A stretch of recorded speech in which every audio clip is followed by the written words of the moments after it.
Estamos en Navidad, hoy es día 25, y en la mayoría de las iglesias, que seguramente conocéis, el mensaje que van a compartir tendrá que ver con la Navidad. Pero yo tengo que ir a contracorriente, lo siento, tengo que ir a contracorriente. Así que me sentí muy tentado a traeros algún mensaje sobre algún texto relacionado con el nacimiento de Jesús, pero no lo voy a hacer, aunque lo que quiero compartir con vosotros tiene relación con eso, obviamente. Es más, las culpables, porque son ellas, son culpables de que hoy quiera compartir con vosotros una parte de Juan, de Primera de Juan, capítulo 5, versículos del 1 a 5. Las culpables son las profesoras de la escuela bíblica de Ismael. Son las culpables de que yo hoy quiera compartir. Sí, lo sé, por eso lo digo. Para que sintáis convicción, ¿no? ¿Por qué? Bueno, normalmente Ismael y yo, a lo largo de... No lo hacemos siempre, por desgracia, tengo que confesar mis pecados, así que no siempre lo hacemos, pero normalmente cuando él llega a casa y trae su libreta, pues ahí viene el texto bíblico que él tiene que memorizar, ¿no?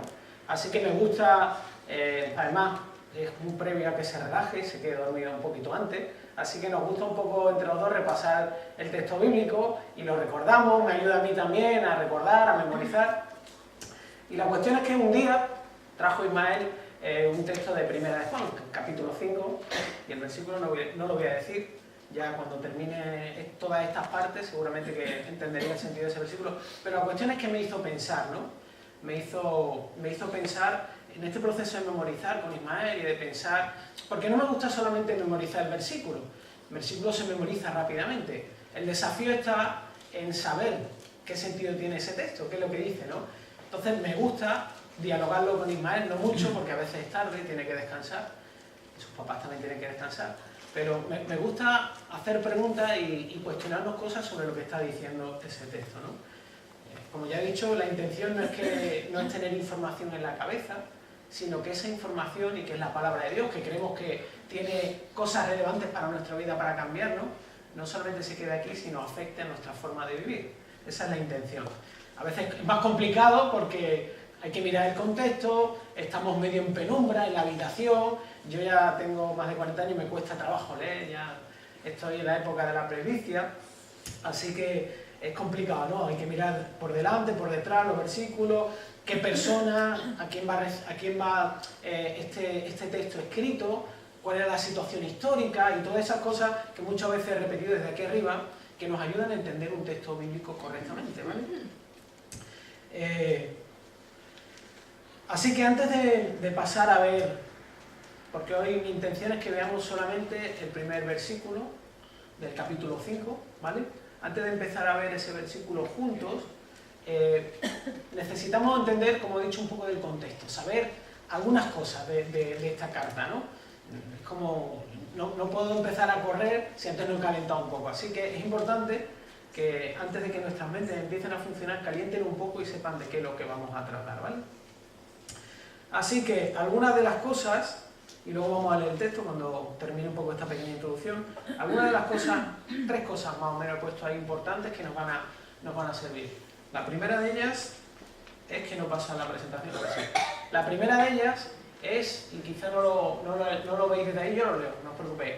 La primera de ellas es que esta carta fue escrita a personas que habían escuchado el mensaje del Evangelio. La misma carta de Juan hay en varios sitios donde Juan expresa justamente esto. Uno de ellos está en el primer capítulo de Primera de Juan, versículo 7, que dice: Amados, no se escribe un mandamiento nuevo, sino un mandamiento antiguo que habéis tenido desde el principio. El mandamiento antiguo es la palabra que habéis oído. Es decir, Juan le está diciendo que les va a hablar de cosas que no son cosas extrañas, son cosas que ellos ya han escuchado desde el principio. Además los llama amados, ¿no? En Primera de Juan, capítulo 2, versículo 21, Juan les dice: No os he escrito porque ignoréis la verdad, sino porque la conocéis y porque ninguna mentira procede de la verdad.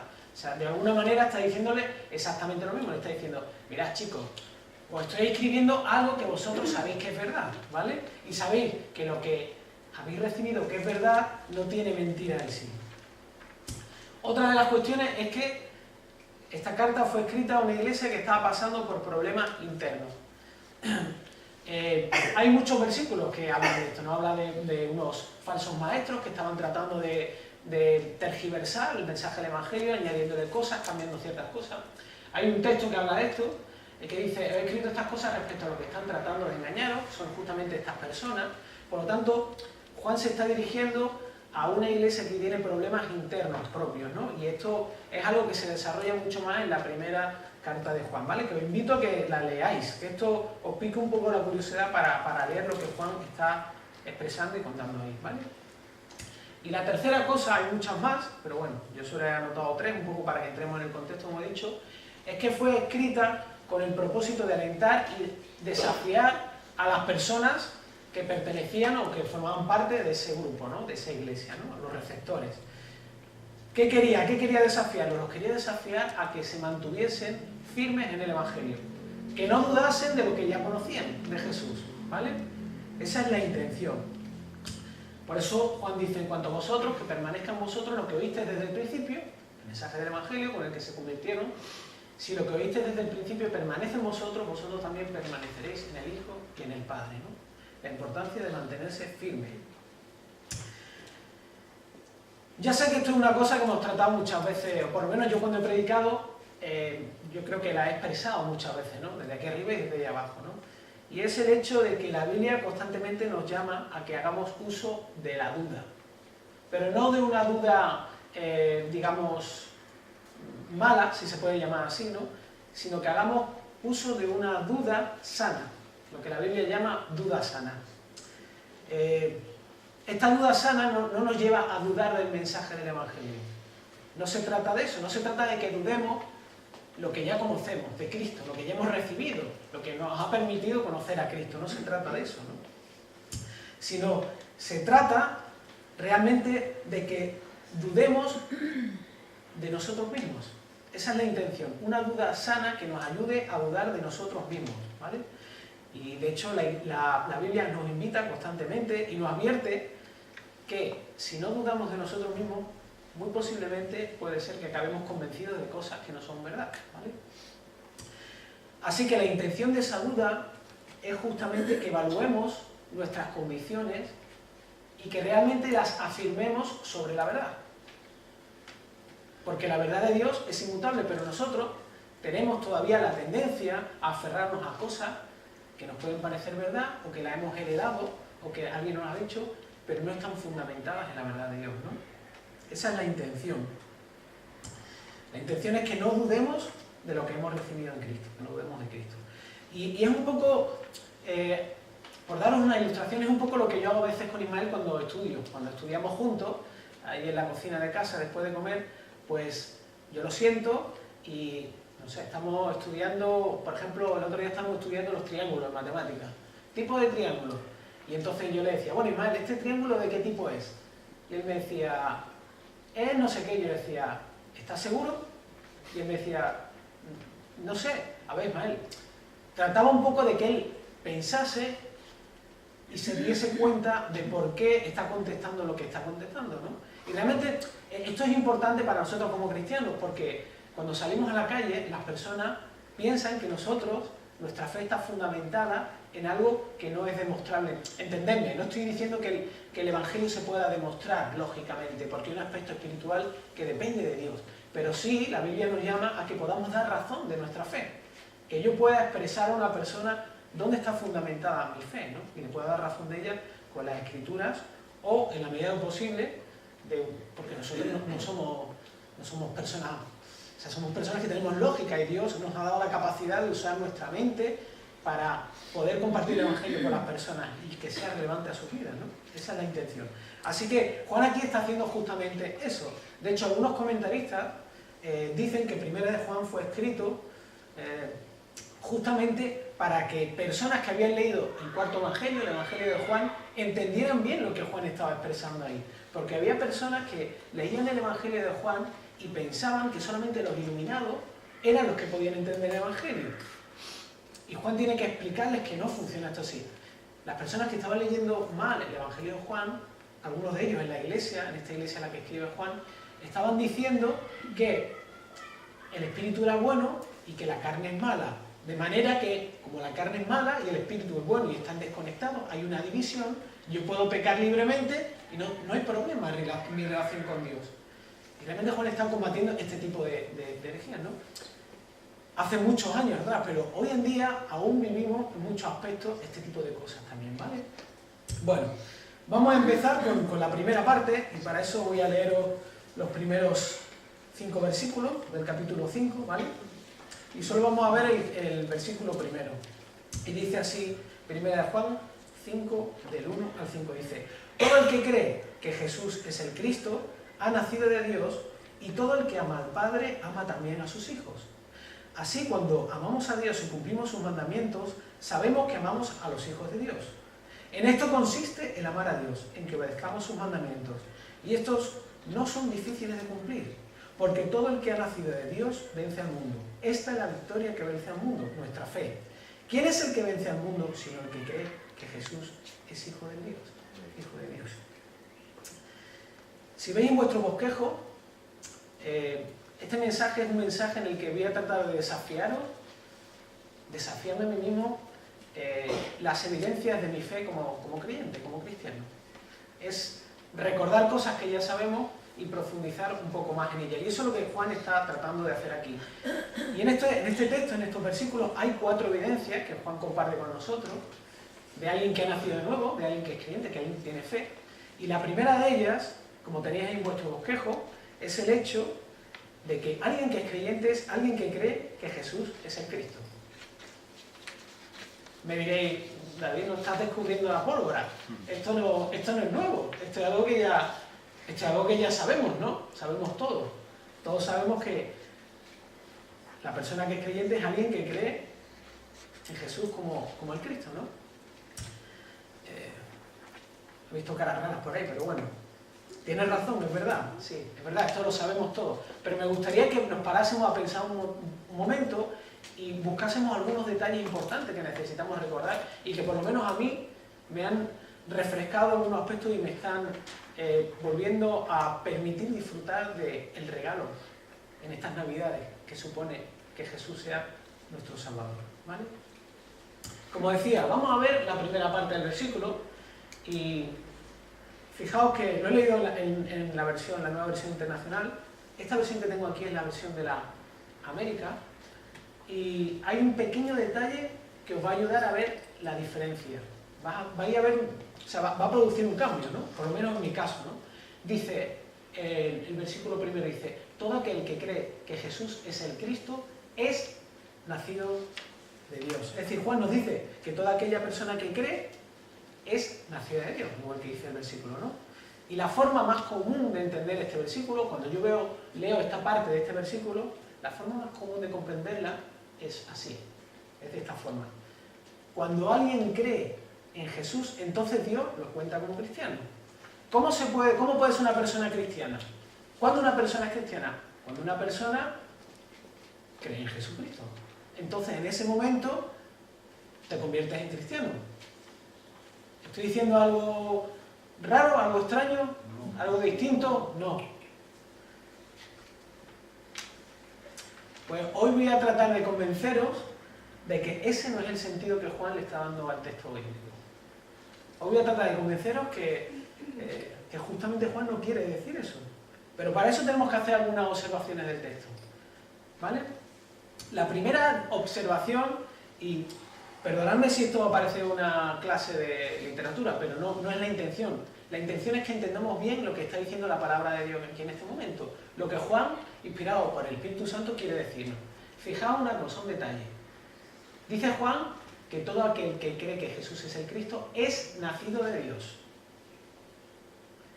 La primera cosa es que es nacido de Dios es un verbo que está en modo pasivo. Está en modo pasivo.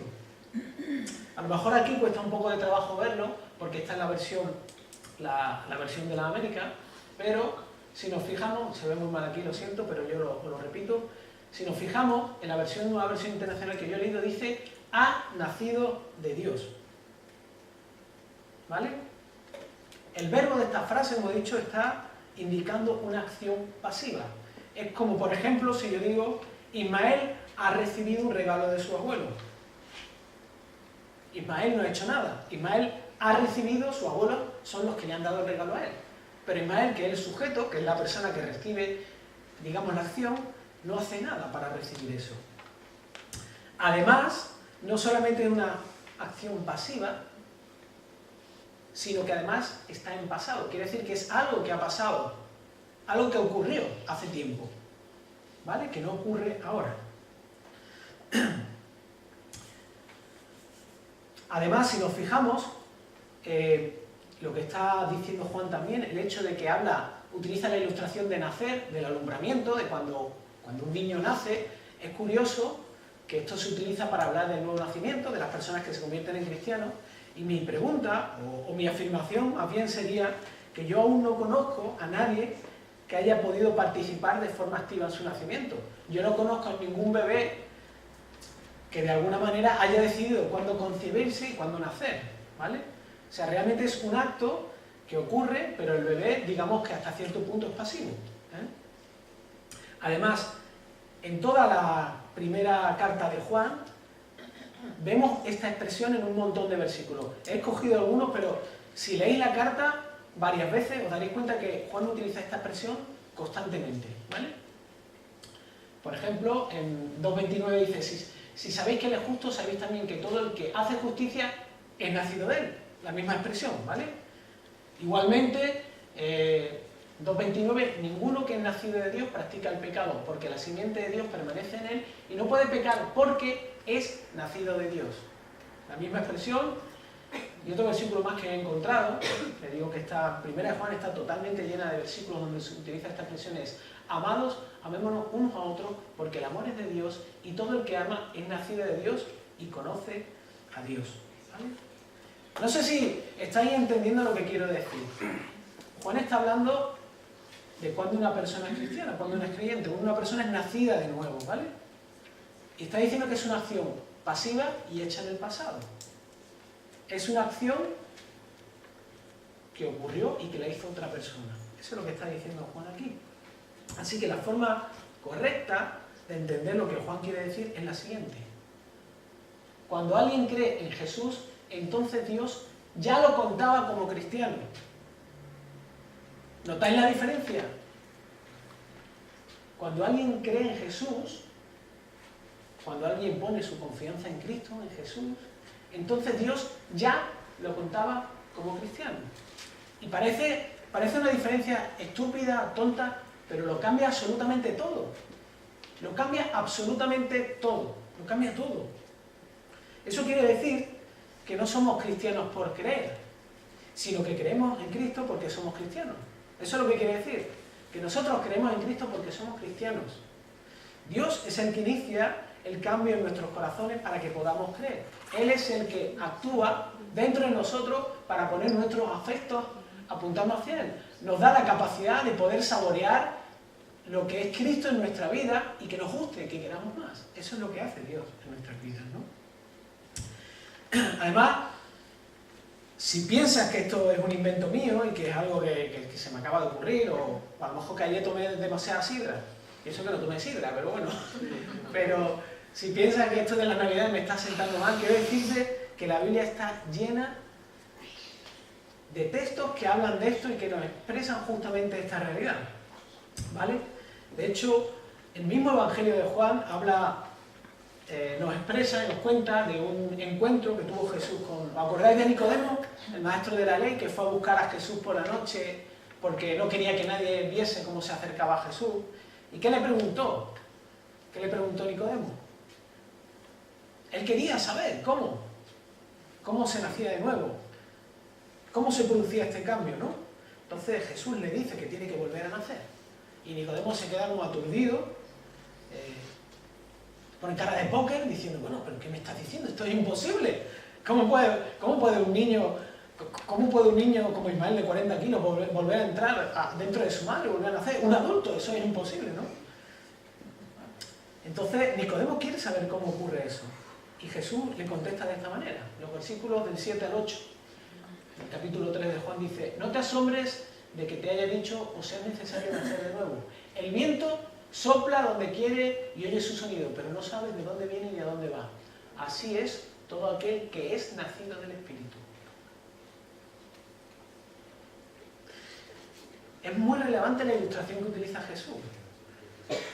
Está diciendo que de la misma manera que nosotros no podemos controlar el viento, que no podemos saber si va a haber viento, si no va a haber viento, qué dirección, las previsiones fallan constantemente. Lo que está diciendo es que de la misma manera ocurre con la conversión. La conversión no depende de nosotros. Está diciendo, la conversión no es algo que nosotros forcemos, no es algo que nosotros consigamos, ¿vale? Ahora bien, hay aspectos que tienen que ver justamente con esta verdad que encontramos en otros lugares de la Biblia e incluso en el Antiguo Testamento. No voy a poneros el versículo porque no quiero alargar esto mucho, pero acordaos una de las cosas que dijo Isaías, el profeta Isaías. ¿Os acordáis que el profeta Isaías no solamente profetizó de la venida de Cristo, no solo profetizó de la venida del Hijo de Dios, de ese niño que nos es nacido, etcétera, etcétera, sino que él también dice una cosa muy importante de la que nosotros hemos sido receptores, que Dios iba a cambiar nuestro corazón, que iba a convertir nuestro corazón de piedra en un corazón de carne y que iba a escribir su ley en nuestro corazón, de manera que nosotros amásemos lo que Dios ama. Y está justamente expresando lo mismo que Juan nos dice en su carta. Exactamente lo mismo. Pero no solo eso, sino que Pablo, en Efesios 2, y esto es algo que tenemos un poco fresco de los jueves, Pablo en Efesios 2, en el capítulo 2, dice que tanto la salvación como la fe es un don de Dios, para que nadie se sienta orgulloso.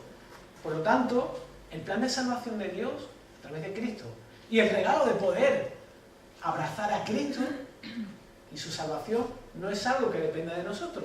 Es un regalo que Dios nos da, ¿vale?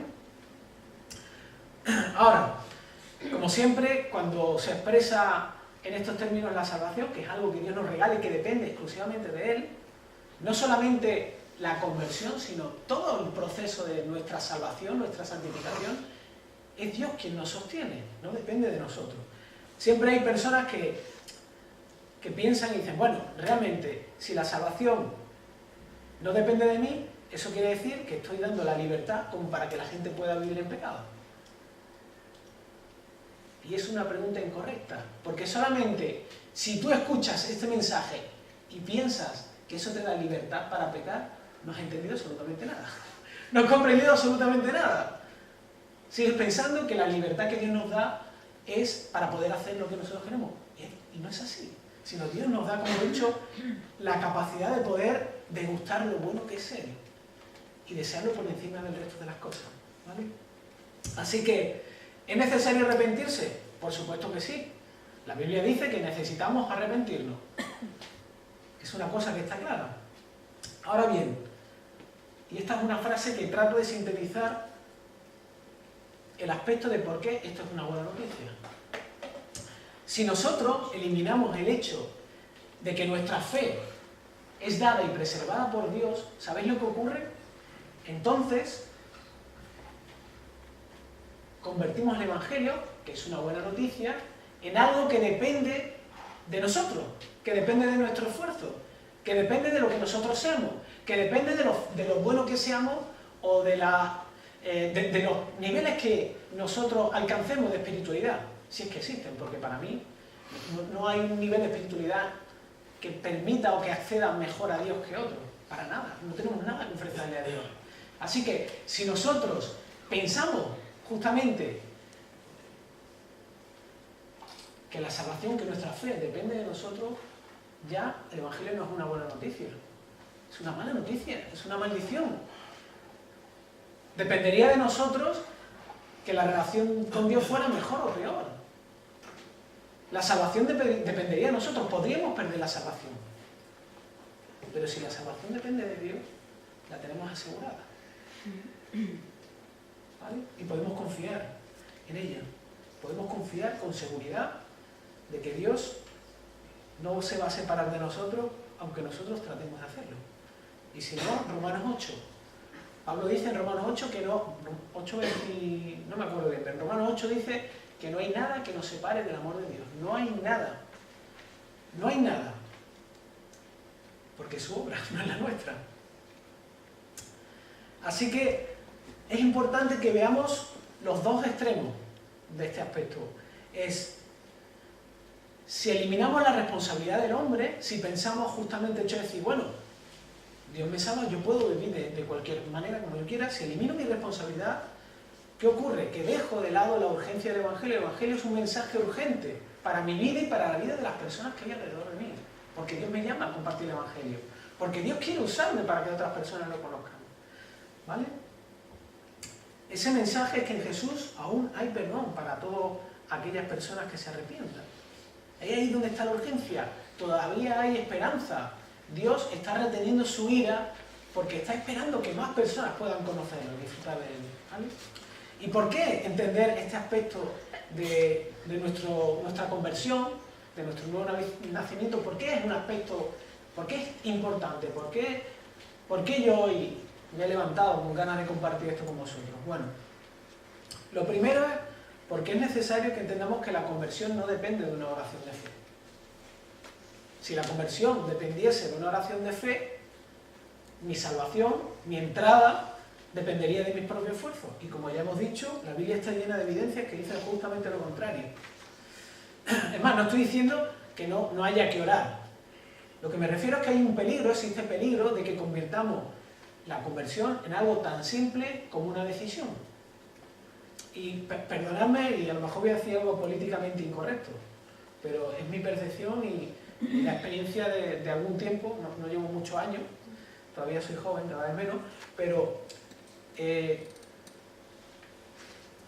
visto muchas veces personas que han tomado decisiones por Cristo y que con el paso del tiempo esas decisiones realmente eran la respuesta a un momento efusivo, ¿no? Quizá la situación invitaba a tomar una decisión, a comprometerte con Cristo, y creo que hacer justamente esto, la conversión, transformarla en una decisión, desvirtúa el poder del Evangelio, lo desvirtúa realmente, ¿no? No estoy diciendo que Dios no pueda usar esto, pero lo que sí estoy diciendo es que hay un peligro en que nosotros, digamos, establezcamos nuestra perspectiva de que Dios quiere obrar de esta manera, ¿no?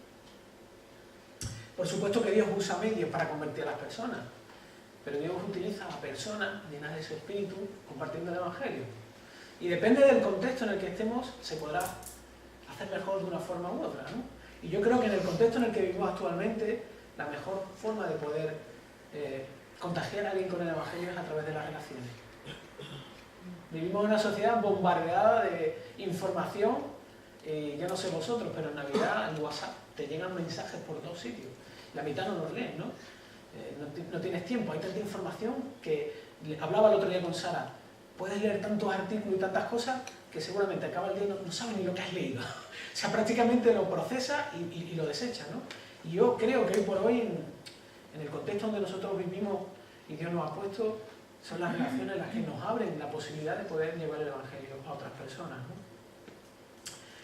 Otra de las importancias de entender que la conversión y nuestra vida como creyentes no depende de nosotros, sino depende del compromiso que Dios ha hecho en Cristo, nos lleva a reconocer la importancia de la oración. Dios convierte a personas usando cristianos, como he dicho, como tú y como yo, que comparten y encarnan el Evangelio, y hay medios extraordinarios para hacerlo, pero si primariamente no depende de nosotros, necesitamos orar, necesitamos pedirle a Dios que haga eso. Dios nos ha regalado la oración justamente para que nosotros nos acerquemos a Él y le pidamos, primero, que estemos llenos de Él, que su verdad del Evangelio sea relevante y que ponga cara por las personas, para poder acercarnos a ella. Ese es el regalo que Dios nos da. Y en ese proceso, Dios va a usarnos para producir humildad en nuestros propios corazones, para que nuestra relación con Él sea más cercana. Seremos dependientes de Él. Ahora, la mejor de todas las noticias, que para mí sostiene a todo lo que estoy diciendo, es el hecho de que si finalmente nosotros no podemos perder lo que no hemos ganado y que tampoco mantenemos nosotros, ¿no es este el verdadero regalo de la Navidad? Cristo nació y es una buena noticia, pero para mí la mejor noticia es que la posición que tenemos nosotros actualmente no depende de nosotros, sino depende de Cristo, depende de lo que hizo Él por nosotros. Pero no solamente Dios un día se levantó y dijo, bueno, hoy voy a sanar, no, Dios desde antes de la fundación del mundo, dice la Biblia que antes de que tú y yo existiésemos, Él ya pensó en nosotros y conformó todos los aspectos de nuestra vida para que pudiéramos conocerlo. Es más, ha prometido que va a cumplir su plan en nuestras vidas. Y esto es muy relevante, esto cambia muchas cosas. Esto cambia nuestra forma de acercarnos a Jesús. Esto cambia nuestra forma de relacionarnos con Dios. Ya no tenemos que acercarnos delante de Dios avergonzados de quién somos. Porque no depende de nosotros, depende de Él, depende de Cristo. Nos podemos acercar confiados en nuestros peores momentos y hablar con Él. Y Dios está dispuesto a abrir sus brazos y a demostrarnos que Él nos ama de verdad.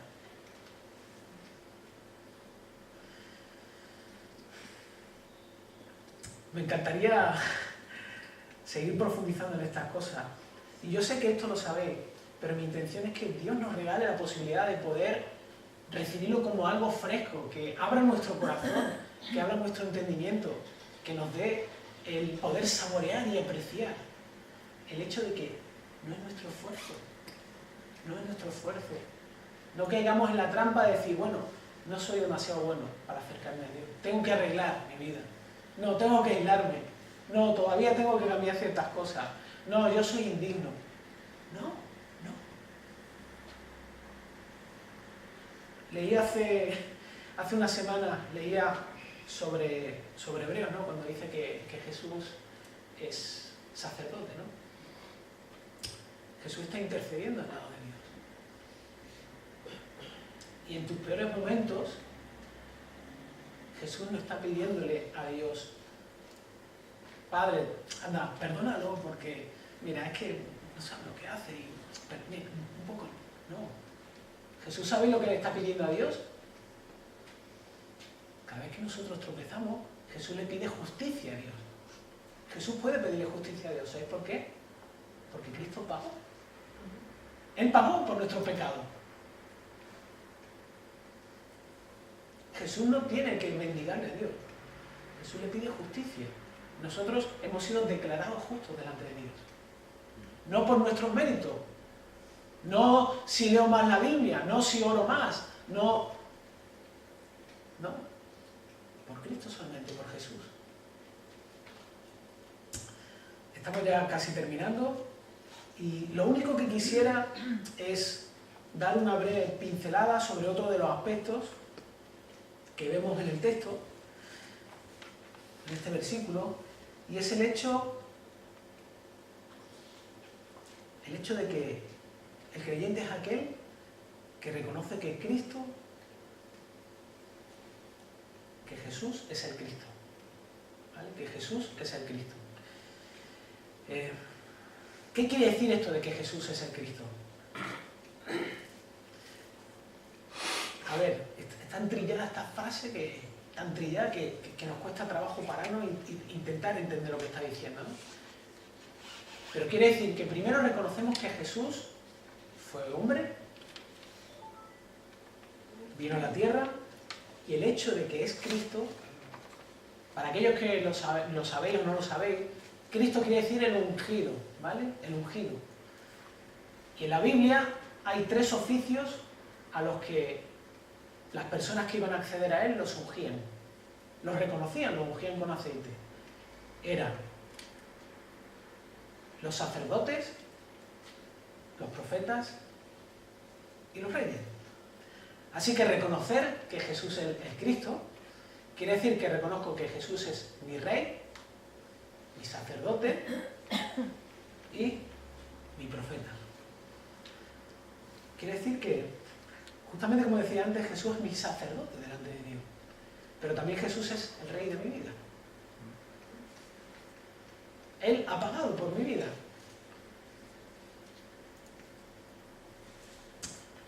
Y es también mi profeta. Él es el que ha dicho justamente lo que yo necesito saber y conocer de Dios. ¿Vale? Como igual que el caso anterior, me encantaría pararme aquí y analizar cada uno de los roles y cada uno de los aspectos de cómo eso afectaría a mi vida de una forma práctica, pero voy a hacer unas cuantas preguntas y con esto ya sí que acabo, para que nos llevemos un poco la intención en la cabeza, ¿no? Y que pensemos un poco, ¿no?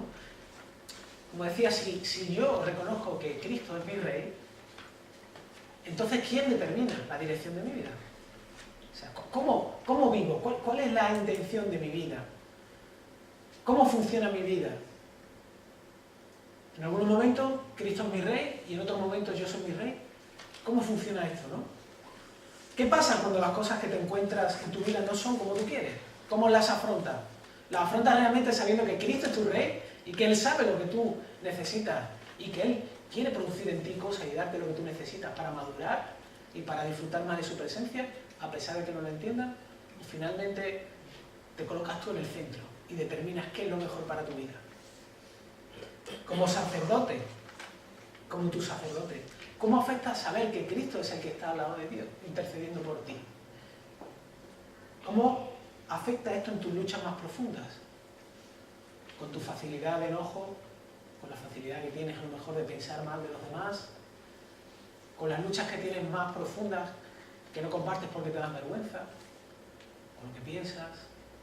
¿Cómo afecta esto a la hora de acercarte a Dios? ¿Cómo afecta esto para cuando caes en un pecado, levantarte y poder ir a Dios? ¿De qué manera afecta esto? Y como decía, como profeta, ¿valoramos realmente lo que Jesús ha dicho del mismo? Lo que nos dice todos los días, lo que dice la Biblia, de quién es Él. ¿Cómo afectan las promesas que Él ha dejado aquí, en este libro que ha llegado a nosotros? ¿Cómo afecta saber que Cristo dice que no nos va a abandonar en ningún momento? Y menos en los momentos donde no lo veamos. En aquellos momentos oscuros, ¿cómo afecta el hecho de que Jesús ha dicho que no se va a apartar de nuestro lado? ¿Cómo afecta el hecho de que Jesús nos ama realmente y está comprometido en producir cambios en nosotros y en prepararnos para algo que también ha dicho Él, las expectativas que tenemos todos los que estamos aquí? Que un día todo lo que vemos será cambiado y la presencia de Dios resplandecerá y viviremos en un mundo donde ya no habrá problemas de colesterol, donde ya no habrá que ir a comprar insulina, donde no habrá problemas con los huesos, donde no tendremos que luchar con enfermedades que nos dejan incapacitados. Pero eso no es lo más importante. Lo más importante es que Él estará allí.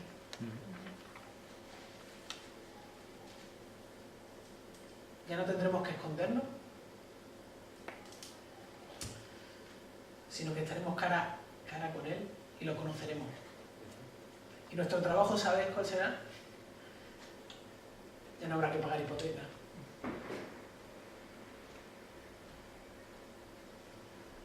Nuestro trabajo será estar felices al lado de Él. Pero no la felicidad que conocemos aquí, no. Sino el mayor placer que hayáis podido experimentar aquí, en esta vida, multiplicarlo por una cantidad que no entre en vuestra mente. Ese es nuestro llamado, estar con Él. Así que este es mi mensaje de Navidad y espero que os sirva, espero que os ayude a poder afrontar el resto de días que no son Navidad, ¿vale? Así que le vamos a dar gracias a Dios y vamos a orar, ¿vale? Señor, qué desafío volver a pensar en estas cosas que tantas veces escuchamos. Yo es que he escuchado estas veces, tanta cantidad de veces esta realidad, Señor, el hecho de que la salvación es tuya.